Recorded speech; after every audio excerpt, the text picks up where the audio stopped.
Is this boring you? Oh, I didn't say anything. Yeah, no, you're sighing. Yeah. You sighing? Are you sighing? Tired, right, yeah. Yeah, I'm yeah, tired. yeah. Well, quit sighing. I know this is bothering you, but let me just say, I didn't be say quiet, anything. sir. I will speak. See, the rules don't apply to you, do they? Tomorrow? Are you gonna be here tomorrow? Tomorrow, no, not tomorrow. But on Angela Levine, that's just I just wanted to go on. She's in Florida. And Okay. if y'all It's- just, I got something for Little Langston. oh, And, but I'll have it in the morning. Is this boring you? I didn't say anything. Yeah, no, you're sighing. Yeah. You sighing? Are you sighing? Tired, right, yeah. Yeah, I'm yeah, tired. yeah. Well, quit sighing. Do it outside, all right? I'll come through, Judge. Just inform of it. I know this is bothering you, but let me just say, I didn't be say quiet, anything. sir. I will speak. See, the rules don't apply to you, do they? You've already been convicted of squeezing somebody's neck, assaulting a family member. No, so much- You were convicted in 2006. That wasn't a family though. That was not. I'm sorry, it's assault on a family member. That was not related to James McCain. Let me see the prior conviction, please. It's in the indictment. The grand jury is wrong.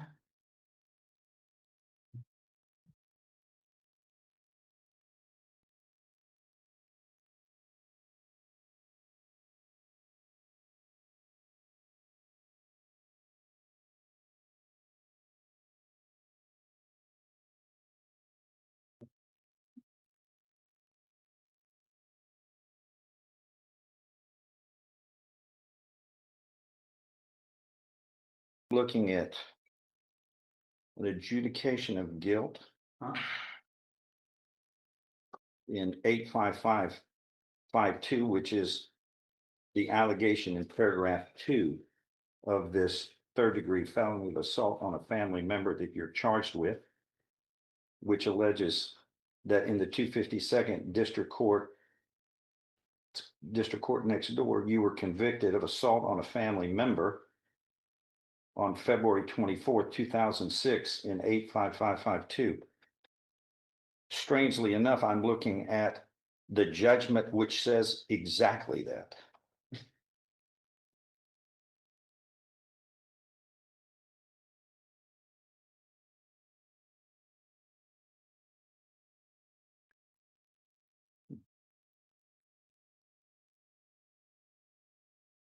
You were placed on probation in that case on May 15th of 2002, 6 years deferred or unadjudicated probation, and the judge revoked that probation February 24th, 2006, exactly like this indictment states, and sentenced you to 3 years in prison. You're going to look me in the eye and say you weren't convicted of assault on a family member when this document says you were? I was violated for a technicality. And What is violated? Who violated you? The You judge violated did. your probation. Because I was behind in my probation fees. I never did receive a PRT. Once again, were you finally convicted by that judge and was your probation revoked? My probation was. And you revoked. were finally convicted? Well, I don't even understand the system, so I felt like, You know what? It's real I easy didn't to receive- figure out. I didn't receive a fatal, Yeah, it's easy to figure out, but you came in and just earlier falsely told me that you were convicted, and there's the document that says you were. but that case has nothing. That has nothing to do with what? What I'm in here for. Yes, it does, because prior convictions enhance and elevate the punishment when you subsequently commit crimes. It's never in the past, sir. Well, I was falsely accused because the guy. You know what? Saw me You for were what convicted he did. by He was law. not my family member. He was not a family. You were not- convicted were by not law. Related in no way, shape, form, or fashion. Are you finished? You were convicted. And when you look at me and say you weren't, you were lying to me. There's the document on the law that says you were. Which means this third-degree felony that you're charged with, which is similarly a crime against a family member. And you choked this person. Yes, When you choke somebody, there's only one reason. You're trying to kill. that's my family member. She's dead. When I finish speaking, you get a chance to speak, Mr. Interrupter. You see, the rules don't Excuse me. follow. The rules of decorum don't follow with you. You don't believe in the law right here, No. and you interrupt. Excuse me, sir. Sir, Excuse me, sir. don't speak Okay. until I'm through. She can't take both of us speaking. But you are just Mr. Rude from the beginning. You were rude from the beginning. You're defiant from the beginning. It's just like a child. Yes, sir, I apologize. It's just like a child. Let's start acting like adults. What this means is this new case of choking, squeezing somebody's neck, which is a third-degree felony if convicted. This prior conviction in 2006 bumps this up from a third-degree felony to a second-degree felony. So in spite of the fact you want to play it down and it's not important, it changes the punishment range in your case from a third-degree felony up to 10 years in prison to now you're looking up to 20 years in prison. Plus, you're not eligible for probation because you have a prior felony conviction. I'd consider that important and serious to deal with. But if that were the only thing, you got another third-degree felony charged in the stalking case in 25 CR 866. And then this 867 is the assault. So you're looking at on this stalking case.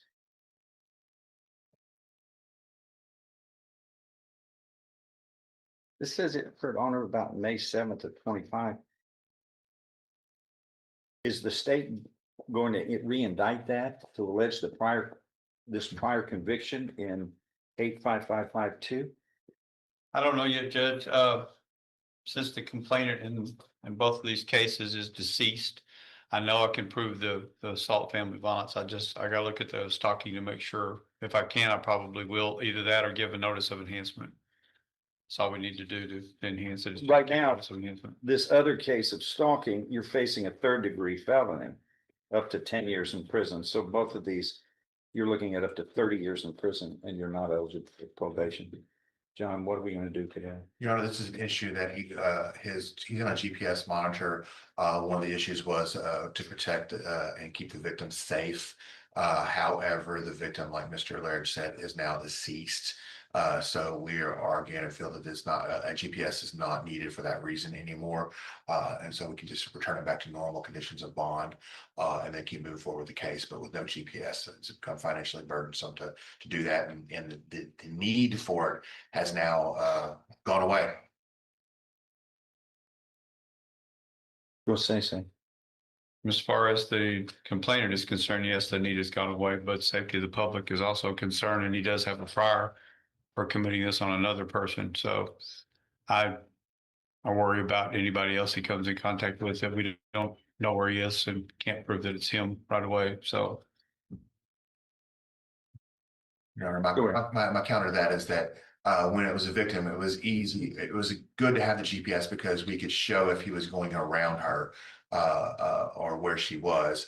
But as far as a GPS protecting the public, it doesn't do anything for the public. I mean, he still has a right to go wherever he wants to go within limits, but we're not restricting him about being near somebody.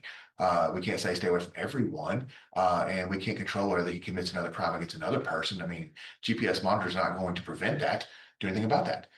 When it was a victim in the case, it had its purpose, but now it doesn't have that purpose anymore. but it does make a person know that they're being monitored to where they're at. So it keeps them at least from committing further crimes, knowing they've got a monitor on. It's up to the court. Certainly is. I'm just making my argument, but Yeah, I just think that whether I mean, if he commits another crime, he knows he can get in trouble no matter what, whether GPS or not. If he walks into Dillard's and commits a crime, people are going to know he's in Dillard's. GPS is not going to do anything to stop that or to help that or to do anything with that. GPS has its importance in certain kinds of Yes. cases. Like I said, Your Honor, I don't think it has a reason in this case now. It did before the victim passed away. It absolutely had a reason, but now it doesn't have a reason. And he hasn't missed court. I know there's another reason we use GPS to make sure people come to court. He's come to court. Yeah, okay.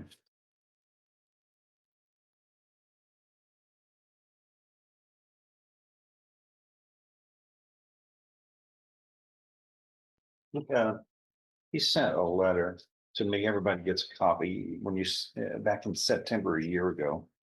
Everybody gets a copy. I have a copy of it, Jeff. Okay. I've never ordered a GPS on situation like circumstances like this. And I don't understand how, what's fair is fair. If I did it here in this case, I mean,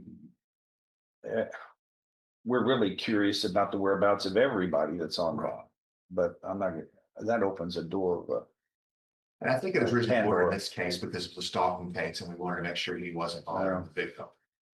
If I'm how did the lady pass?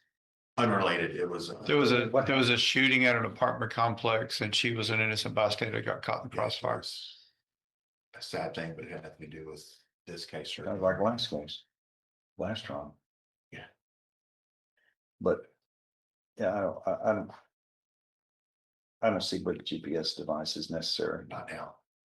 under this circumstance. But you do have conditions of bond, which are Oh, sure, absolutely. normal and customary for everybody, like don't commit another crime. Because that'll get you. Yeah. Right now, you're looking at something that's serious enough. You don't need to add to it. But okay. The next thing is, these are indictments a year ago. So what are we gonna do? I believe it was set for and already set towards the trial's out. Hey, is this set for trial already? The DA's office? Yes, sir. When is the docket, please? I don't know when the date is, but I know it was set for trial already.